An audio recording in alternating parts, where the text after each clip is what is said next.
केंद्रीय मंत्री नितीन गडकरी यांचा आज अमरावती दौरा सुरू झाला आहे। आजच्या दौऱ्यात त्यांनी शिवाजी शिक्षण संस्थेचे अध्यक्ष हर्षवर्धन देशमुख व आमदार खोडके दाम्पत्यांकडून स्वागत करण्यात आले। तसेच गडकरी यांनी कृषी मंत्री पंजाबराव देशमुख यांच्या पुतळ्याला हार अर्पण करून अभिवादन केले। केंद्रीय मंत्री नितीन गडकरी शनिवारी अमरावती दौऱ्यावर होते।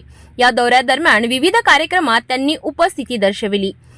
अमरावतीत आगमन झाल्यानंतर त्यांनी शिवाजी शिक्षण संस्थेचे अध्यक्ष हर्षवर्धन देशमुख आणि आमदार खोडके दाम्पत्यांनी त्यांचे स्वागत केले। नितीन गडकरी यांनी त्यानंतर कृषी मंत्री पंजाबराव देशमुख यांच्या पुतळ्याला हार अर्पण करून त्यांना अभिवादन केले।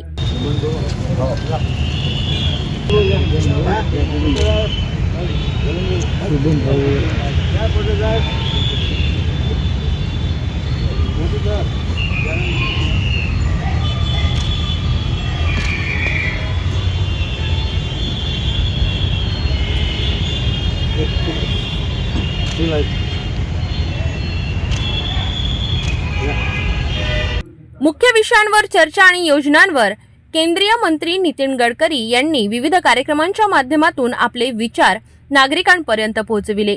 यावेळी त्यांच्यासह खासदार अनिल बोंडे, माजी मंत्री प्रवीण पोटे आणि भाजपचे अनेक प्रमुख पदाधिकारी उपस्थित होते।